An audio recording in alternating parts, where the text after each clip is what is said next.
Hello everyone.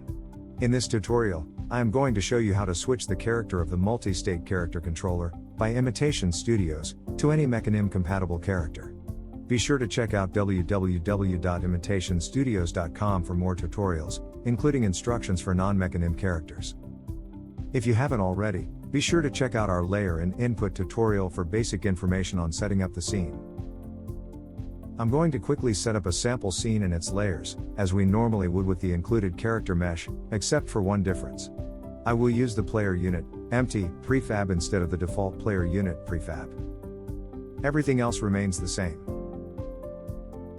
In order to follow along with this tutorial, you will need a Mechanim compatible character.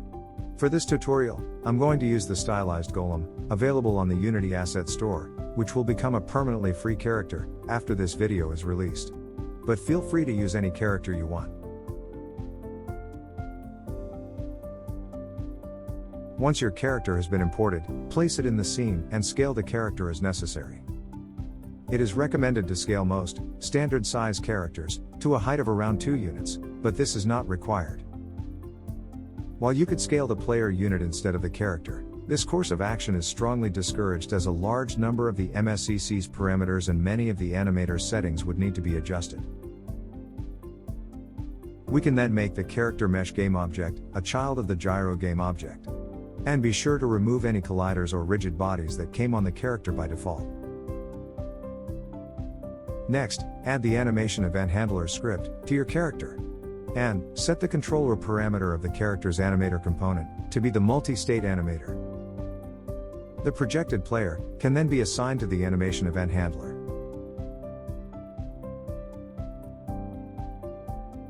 Make sure the character rep parameter has been assigned, if it is not already set.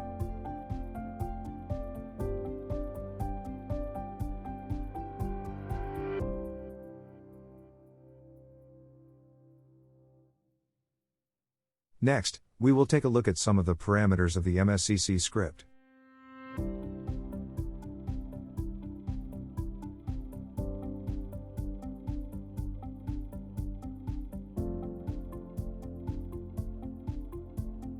Assign our character's animator to the animator parameter.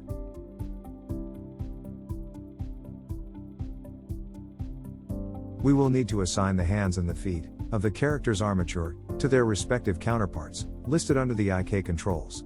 There may be some minor differences in each character armature, but for the most part, they will remain the same.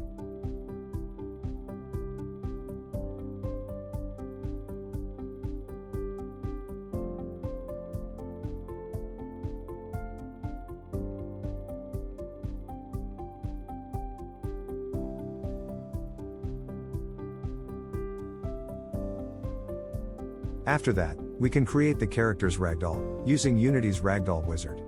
You can create your ragdoll any way you want, as long as it follows the basic rigid body joint combination principles. But the wizard is the quickest and easiest option. In order to open up the wizard, right-click on your character game object in the hierarchy. Select 3D object, then ragdoll. The ragdoll wizard is quite simple to use.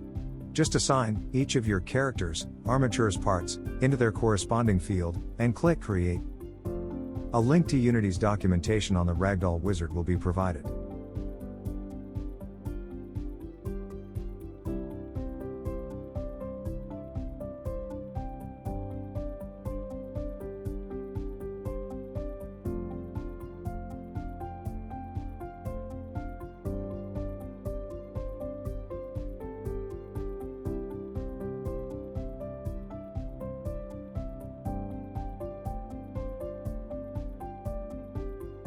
You might need to touch up the ragdoll after you create it. As you might have noticed, the collider for my character's head is way too large.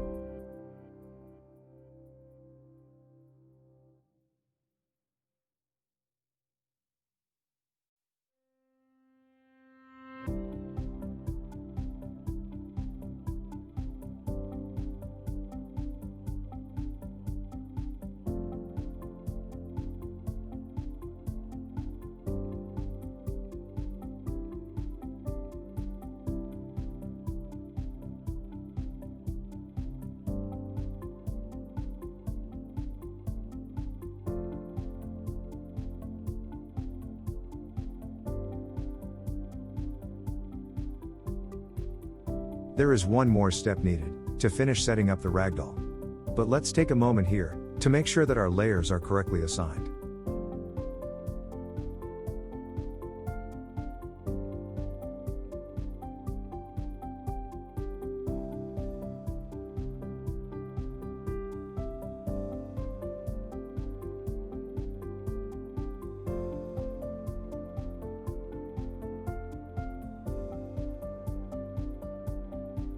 The last step needed to finish the ragdoll is to assign each of the rigid bodies in the character's ragdoll to the MSCC script's ragdoll parameter list.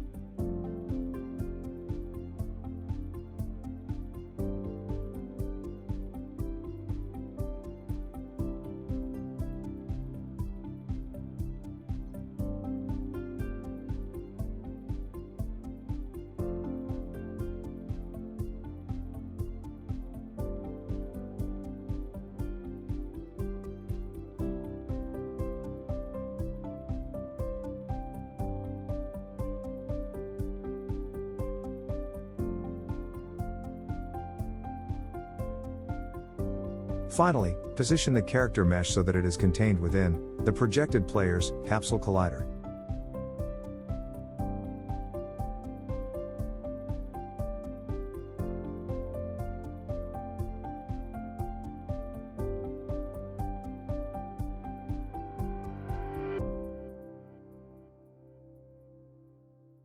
That will conclude this tutorial. Be sure to check out the documentation for more information on changing the character and information on some of the character's positioning parameters within the MSCC script. Thank you for watching and have a great day.